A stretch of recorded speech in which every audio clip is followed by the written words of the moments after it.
ശബരിമലയിലെ സ്വർണ്ണപ്പാളി മറച്ചു വിറ്റു. അത്തരത്തിലുള്ള വാർത്തകൾ വരികയാണ്. നമ്മുടെ സർക്കാരിന്റെ ലക്ഷ്യം എന്താണ്? ശബരിമലയെ തന്നെ അങ്ങ് വിഴുങ്ങുമോ? വിഴുങ്ങിക്കഴിഞ്ഞു. ശബരിമലയെ വിറ്റു.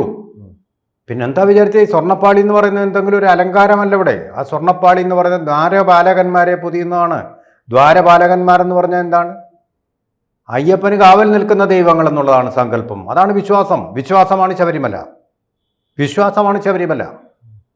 ആ വിശ്വാസത്തിൻ്റെ കോട്ടയെയാണ് ഇങ്ങനെ അലങ്കോലപ്പെടുത്തിയിരിക്കുന്നത്, മലീമസമാക്കിയിരിക്കുന്നത്. നോക്കൂ, വാതിൽപ്പാളികളും മാറ്റിയിട്ടുണ്ടെന്നാണ് പറയുന്നത്. വാതിൽപ്പാളികൾ മാറ്റാൻ പോയിട്ടുണ്ടെന്നാണ് പറയുന്നത്. വാതിൽപ്പാളികളിൽ ചെമ്പ് പൂശാൻ വേണ്ടി പോയിട്ടുണ്ടെന്ന്. ഈ വാതിൽപ്പാളി എന്ന് പറയുന്നത് എന്താണ്? ഗർഭഗ്രഹത്തിനെ പൊതിഞ്ഞു സൂക്ഷിക്കുന്ന പൂച്ചയും നായയും പന്നിയും, അവിടെ പന്നിയുണ്ട്, കൊമ്പനാനുകളും കയറാതിരുന്നത് ഭാഗ്യം. വാതിൽപ്പാളി തുറന്നിട്ടിരിക്കുകയായിരുന്നു എന്നാണ് പറയുന്നത്. 39 ദിവസം വിജിലൻസിൻ്റെ കണ്ടെത്തലിൽ നിന്ന് കിട്ടുന്ന സ്കൂപ്പ് അനുസരിച്ച് ഈ 39 ദിവസം അതിനുവേണ്ടിയാണ് വിനിയോഗിച്ചത്. ഈ 39 ദിവസം ഉണ്ണികൃഷ്ണൻ പോറ്റി എന്തു ചെയ്യുകയായിരുന്നു എന്നുള്ളതിനെ, നൈഷ്ഠിക ബ്രഹ്മചര്യം അനുഭവിക്കുകയായിരുന്നോ അല്ലെങ്കിൽ അത് അദ്ദേഹം അനുഷ്ഠിക്കുകയായിരുന്നോ എന്ന് നമുക്കറിയില്ല. പക്ഷേ ഇപ്പോൾ വിജിലൻസ് കണ്ടെത്തിയിരിക്കുന്നത് ഇത് കൊണ്ടുപോയിട്ട് സ്വർണം മുഴുവൻ അടിച്ചു മാറ്റി ആ സ്വർണ്ണപ്പാളി വിറ്റു.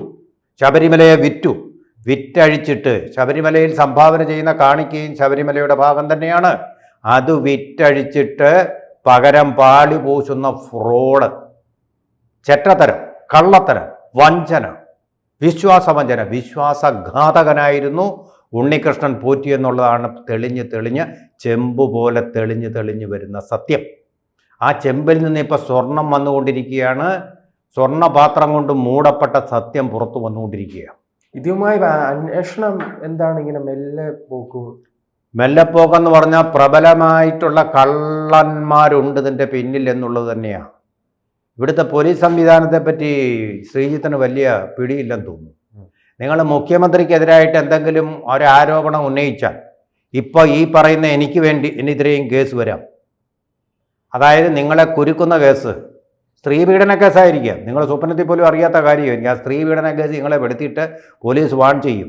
നിങ്ങൾ ഈ ആരോപണം ഉന്നയിക്കുന്നതിൽ പിന്തിരിയുക. ധൈര്യം പച്ചയായിട്ട് നടന്നിട്ടുള്ള അങ്ങനെ സംഭവങ്ങൾ അറിയാവുന്നതുകൊണ്ടാണ് പറയുന്നത്. പിന്തിരിഞ്ഞില്ലെങ്കിൽ ഞങ്ങൾ കേസിൽ കൊടുക്കും.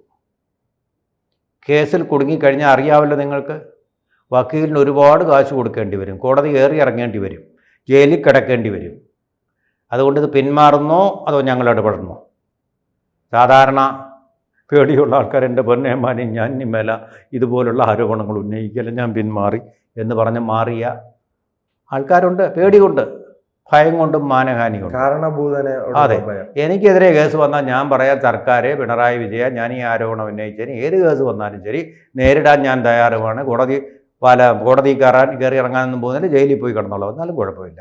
അത് സത്യം പറഞ്ഞതിൻ്റെ പേരിലാണല്ലോ. ഞാനത് ശിരസാ വഹിച്ചോളാം. ഞാനൊരു പുരസ്കാരമായിട്ട് ഈ ട്രംപ് ആവശ്യപ്പെട്ട നൊബേൽ പുരസ്കാരം പോലെ അത് ഞാൻ ശിരസാ വഹിച്ചോളാം. അതിനുവേണ്ടി കൊണ്ടുപോയിക്കോളൂ.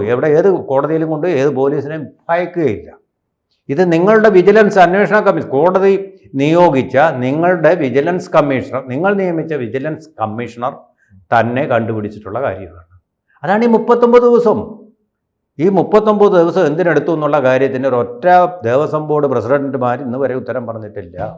ഒരു കമ്മീഷണർ ഉത്തരം പറഞ്ഞില്ല. ബബ്ബ ഞാൻ എന്നൊക്കെയാണ് പറയുന്നത്. സ്വർണം തന്നെയായിരുന്നു. അത് സ്വർണം ജമ്പാക്കിയത് രേഖകളിൽ. എന്തൊരു കള്ളത്തരമാണ് എൻ്റെ ഭഗവാനെ കാണിച്ചിരിക്കുന്നത്. ദൈവഭയം ഇല്ലാത്ത, ദൈവവിശ്വാസമില്ലാത്ത ആൾക്കാർ ശബരിമല ശാസ്താവിൻ്റെ ഫ്രോഡാണ് നടത്തിയിരിക്കുന്നത്. ഫ്രോഡ് നടത്തുമ്പോൾ എന്ത് സംഭവിക്കും? ശബരിമല എന്ന് പറയുന്ന അവിടെ ഉച്ചരിക്കപ്പെട്ട മന്ത്രങ്ങളുടെ മന്ത്രശക്തിയാണ്, മന്ത്രദീക്ഷയുടെ മന്ത്രശക്തിയാണ്. 41 ദിവസത്തെ വ്രതമെന്ന് പറയുന്ന നമ്മുടെ തപശക്തിയാണ്. ആ തപശക്തി എല്ലാം കൂടെ ചേരുന്ന ഒരു ചൈതന്യമാണ് ശബരിമല എന്ന് പറയുന്നത്. അതില്ലെങ്കിൽ അവിടെ ചൈതന്യമില്ല, വെറും കല്ലും നമ്മൾ ഈ കാണുന്ന പഞ്ചലോക വിഗ്രഹങ്ങളോ ലോഹവിഗ്രഹങ്ങളോ മാത്രമാണ്, തടിയും തൂണും മാത്രമാണ്. അതിലും സനാതന ചൈതന്യം ഉണ്ടെന്നുള്ളത് വേറൊരു കാര്യം. തൂണിലും തുരുമ്പിലും എല്ലായിടത്തും ദൈവ ചൈതന്യം ഉണ്ടെന്ന് പറയുന്നത് ശരിയാണ്. നമ്മളിപ്പോൾ ഏറ്റവും പുതിയ ശാസ്ത്ര കണ്ടുപിടുത്തങ്ങളിൽ പോലും അതാണ് പറയുന്നത്. ബൊസോൺസ് എല്ലായിടത്തും ഉള്ള ഒന്നാണ്. ദൈവഗണങ്ങൾ ഉണ്ടെന്നുള്ളത് തന്നെയാണ്.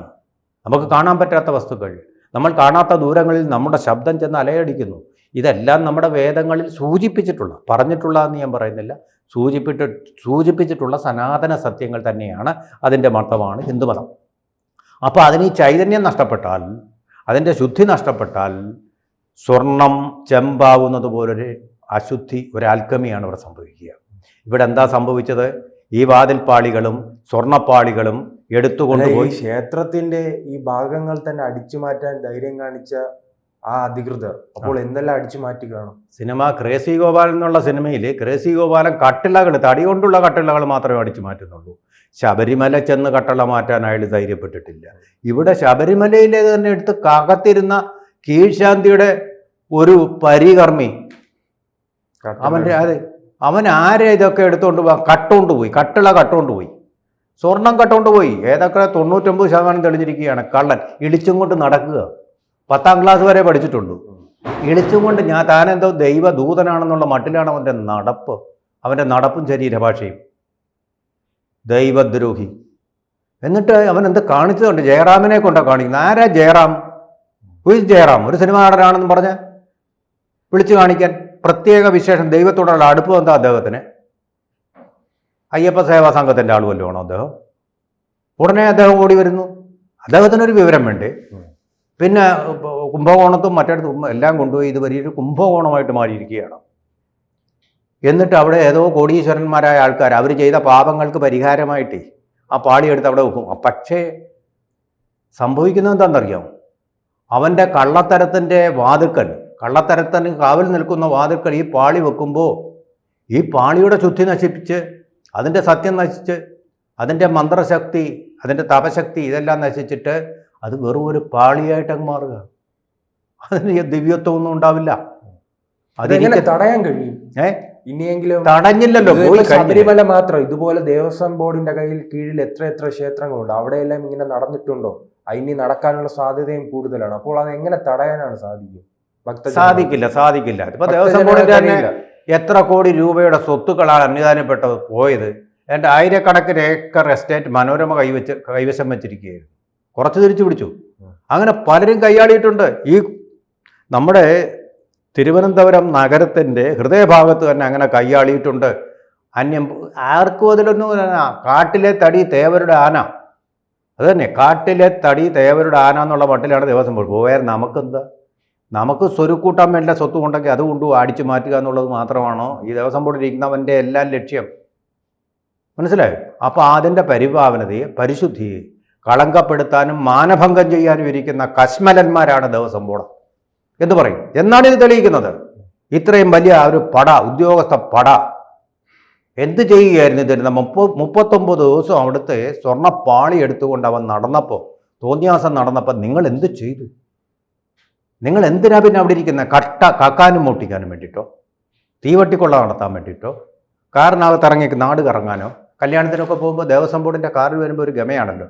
ഇല്ല, PSC Kerala public service commission പറഞ്ഞ് ബോർഡും വെച്ചുകൊണ്ട് പോകാൻ പറ്റുമോ? അതിന് വേണ്ടിയിട്ടോ? ഭയങ്കര തോന്നിയാസമാണ്. ഒരു ഭയവും ഇല്ലാത്ത ഭക്തന്മാർ, ഒരു ഭയവും ഇല്ലാത്തതാണ്. ആ നാമജപ ഘോഷയാത്രയും ഭക്തന്മാരുടെ ആ താഴോട്ടിറങ്ങലും എല്ലാം നടക്കേണ്ടത് ഇവരുടെ നേർക്കാണ്. ഇപ്പോൾ ഇവിടെ വെച്ച് സംഭവിക്കേണ്ടതാണ്. സഹിക്കാൻ പറ്റുന്നില്ല. ഒരു മതത്തിനെ ഇങ്ങനെ നിന്ദിക്കാമോ? ഹിന്ദുമതം, ഹിന്ദുക്കൾ ജന്തുക്കളായതുകൊണ്ട് ആ മതത്തിന് നേരെ എന്തും ചെയ്യാമെന്നാണോ? അങ്ങനെ ഹൈദരാബാദിലും ഒക്കെ കൊണ്ടുപോയി ഓരോരുത്തരെ കാണിക്കുക, തൊഴുക, അവരുടെ നിന്ന് പൈസ. ഈ മറച്ചു വിറ്റല്ലോ, പണം എങ്ങോട്ട് പോയി? ഈ മറിച്ചു വിറ്റതിൻ്റെ പണമോ?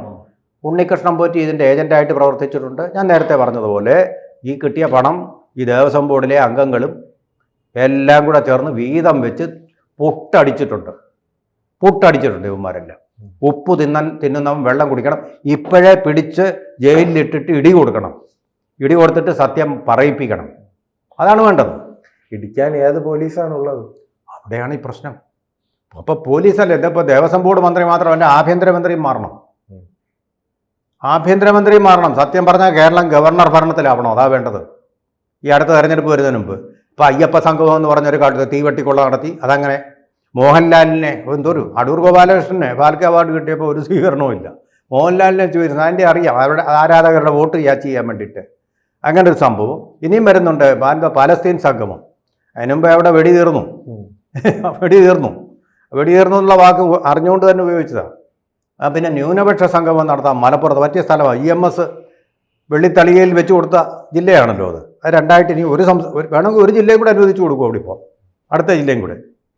എല്ലാ വിധത്തിലും അങ്ങനെ കയറി ന്യൂനപക്ഷ പ്രീണനം, ഭൂരിപക്ഷ പ്രീണനം, ജാതി പ്രീണനം, ഇജാതി എല്ലാ പ്രീണനങ്ങളും നടത്തിക്കൊണ്ടിരിക്കുക.